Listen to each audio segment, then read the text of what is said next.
Welcome to the top 10 most pulled comic books for May 29th, 2024. I'm Mike Spiderslayer. Welcome back to Comic Book Corner 2.0. This is the video series based off of LeagueOfComicGeeks.com, where people are most excited about pulling certain comic books. So this is not definitive sales. This is, again, books that people are putting on their pull list each week and are excited about reading. So you might be surprised what might be number one, and you might be surprised at technically what is number 15, because we do cover 15 comic books here. If you guys want to become a member of my YouTube channel, it's super easy. Just hit that join button, guys. It will give you early access to my videos. Also, it will give you stickers for your comments when you leave a comment in the comments section, as well or alongside with comments in the live streams. And also, you can get monthly badges just letting everybody else know how long you have been a member of Comic Book Corner 2.0. So it's much appreciated if you do, and it's much appreciated if you don't, guys. I appreciate you leaving comments and just watching the videos in itself. So with that being said, let's get started with this week's episode. So we have 5 books that are on the outside looking in, and the first book that's in that position goes to Midnight Suns Blood Hunt. This is issue 1. 36 pages for the price of $5. This book does have 2,096 pulls, nothing too impressive, but I can see why people are excited about this one, because this has the Midnight Suns, and it does have the original team within it, okay? Now, this book is written by Brian Hill, who is writing Black Panther right now, and it has Jermaine Peralta, who is the artist in the comic. And again, it does have Blade and Ghost Rider in here, Johnny Blaze and Donnie Ketch. So you might want to check this one out, especially if you are a Midnight Suns fan. Maybe not so much a Blood Hunt fan. The Penguin, issue 10, a 32-page comic for the price of $4. No one is safe from the Penguin's wrath. This book has 2,321 pulls. I don't know how long this series is actually going on for. I know some people really enjoy it. It's written by Tom King. I always say that Tom King's writing can be good, but it tends to be really dense and maybe long-winded to where it takes people out of the story.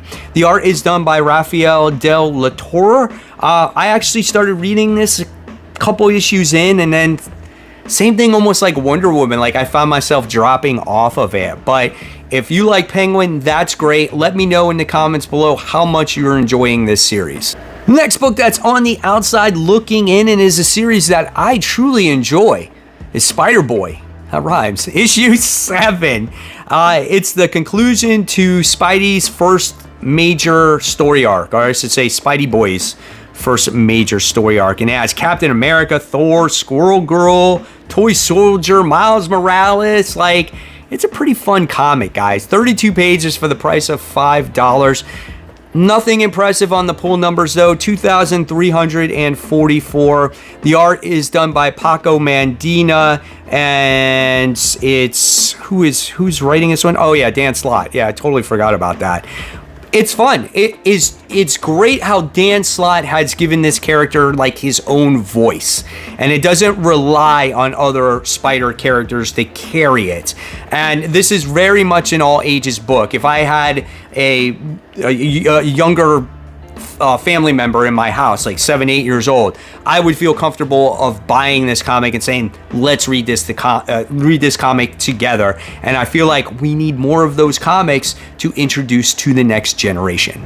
Power Girl is the next book we're talking about on the outside looking in. This book is 32 pages for the price of $4. This book does have 2,490 pulls, so nothing impressive at all so far on the outside looking in when it comes to these books. Listen, I feel like this book is close to the top 10 because it's tied into the House of Brainiac. I read the last issue. Was it very good? No. But it is tied in, and I think I'm going to pick this one up again just to see how it all ties in together. We get to see a few of Lobo's people that are left on Earth. There's this ray gun that they use, and it became like this rolling dragon, mechanical dragon thing. Dude, it was hilarious. So I don't know. It's almost like a guilty pleasure book for me. So I'm going to have to check out this next issue. Did you guys read the last issue? Batman, the Brave and the Bold. This is issue 13. Did I read the first issue of this? Maybe. 64 pages for the price of $8. This does have a cardstock cover on it, guys. The pull on this, 2,658. This is a book that's an anthology series. So if you're not into anthology books, don't pick this up. That's why I don't. I don't feel it's worth it. There's so many different writers on this one. There's 1, 2, 3, 4, 5, 6. 6 writers, 2 different artists on here. So do I want to read that many stories within one comic book? Not really. I want to know in the comments below if you guys are checking out Batman, the Brave and the Bold. And if you are, what are you thinking of it? Now we're in our top 10. Do the numbers change? Let's see. King Spawn issue 34 hits the 10 spot at the great price of $3. Just because Al Simmons is powerless doesn't mean he's helpless. This is a lesson he's about to teach the stranded demons stalking the alleyways of New York City. I'm right. This book has 2,909 pulls, written by Todd McFarlane, and the art is done by Javier Fernandez. This is one of the Spawn books I don't read. The main books I do read are obviously Spawn and Gunslinger Spawn. So I stay away from this one. Just because it's a Spawn book doesn't mean I have to read all of them. I am a fan, but I'm not like a die-hard fan. So do you guys read King Spawn? And if you do, let me know how it is. And what is your favorite Spawn book? Harley Quinn issue 40 hits up the number 9 spot this week. The comic is 40 pages for the price of $5. Does it break the 3,000 mark? It does. 3,371 pulls. I think there always will be huge fans of Harley Quinn, no matter the way she's written or the way she looks. There's just that fan base out there. So that's why maybe this book hits the number 9 spot, or maybe it's just a lighter week, right? This book is written by Teenie Howard, and the art is done by Natasha Bustos. So I have not read Harley Quinn in a long time. I've said this before. Until there's maybe a new creative team or a new jumping on point for me to read, I don't think I'll be reading it until then. Coming in at that number 8 spot is World Tree. This is issue 10. This is a 32-page comic for the price of $4. This book has 3,571 pulls, written by James Tynion, guys, and the art is done by Fernando Blanco. This book is very dark. I think I read the first story arc, and unfortunately, I fell off of it because when it comes to James Tynion's storytelling, when you take a break and you have all these different cast of characters and they kind of all look the same, you get taken out of a comic book, and that's where I got lost with this whole thing. So I have no idea what's going on World Tree. Not that it's a bad comic at all. It's just when I read issue 7, I was like, I don't remember who you are. I don't remember who you are. You look the same as this person, and I was lost. But let me know what you think of World Tree.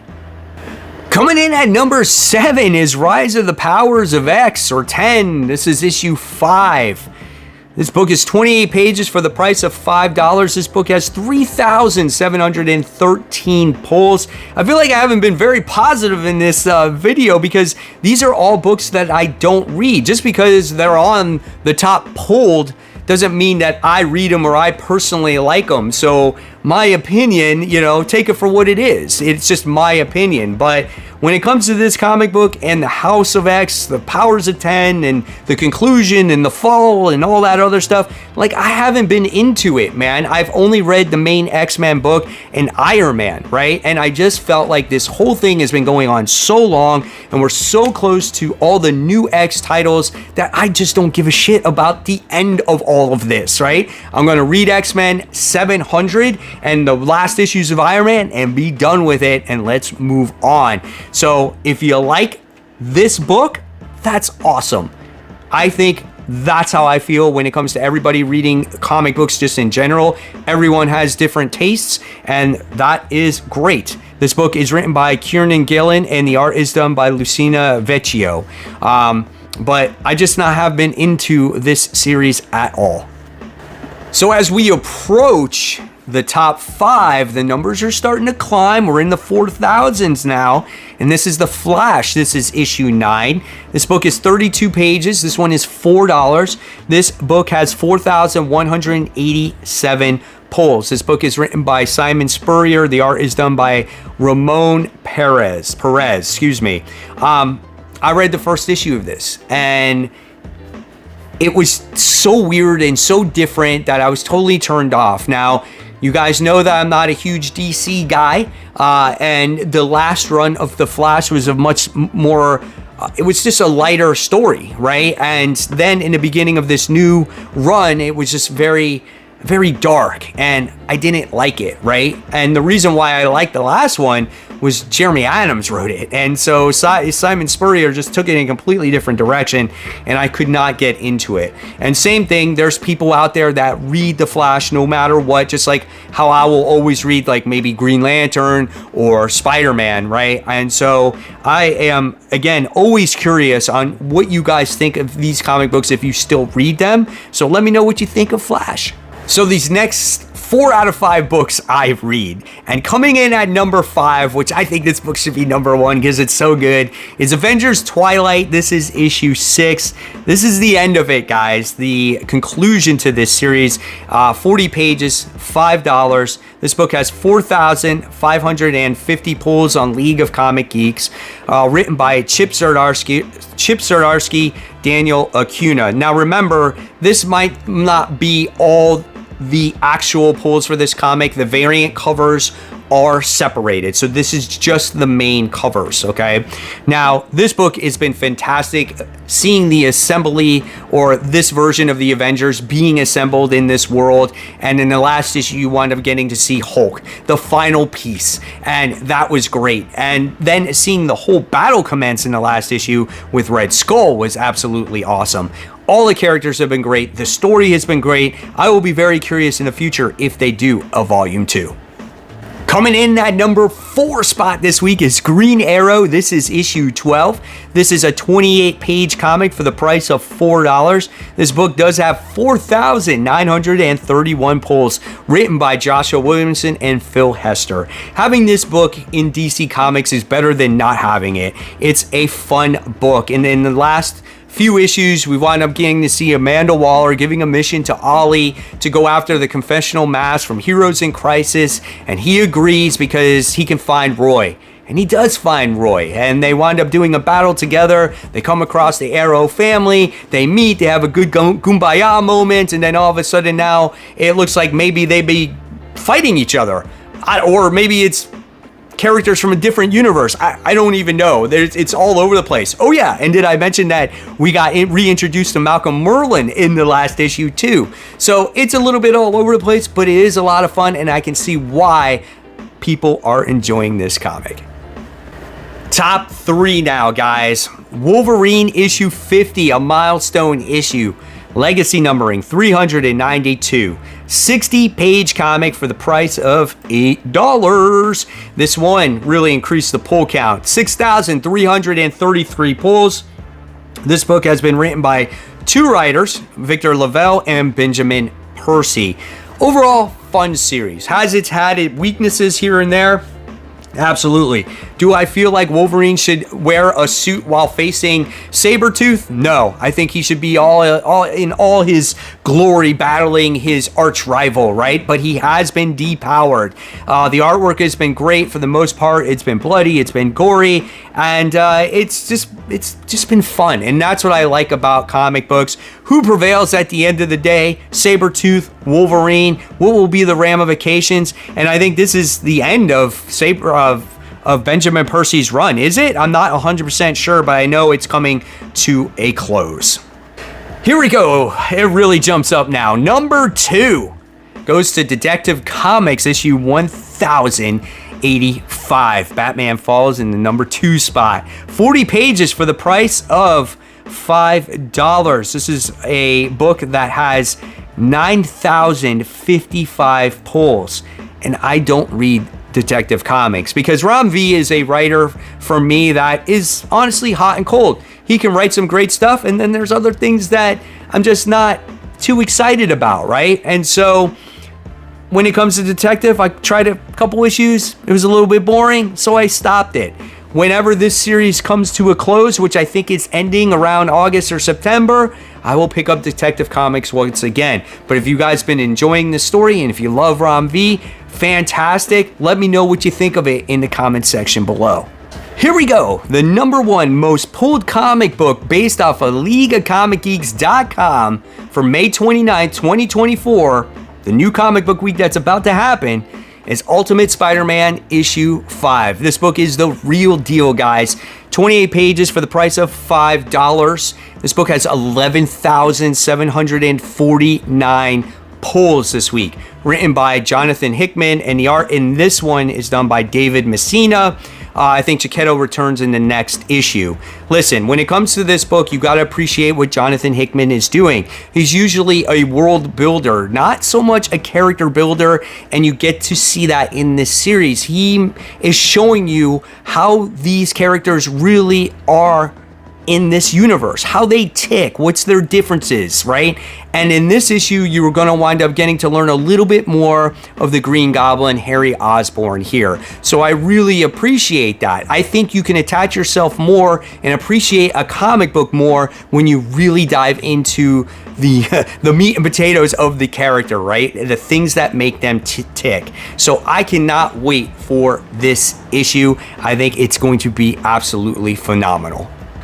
So there you guys have it. There are the most pulled comic books for the week of May 29th, 2024, which is tomorrow, actually. Hopefully you guys enjoyed it. I want to know in the comment section below, even though these might not be your most excited books of the week, what are your most excited books to read for this current comic book week? And as always, guys, if you love the content, there's more for you to check out right here. And of course, support those local comic shops. Keep buying, keep collecting, but always remember, read your comics so we can have great comic conversation. Guys, thank you so much. I'll see you real soon. Bye.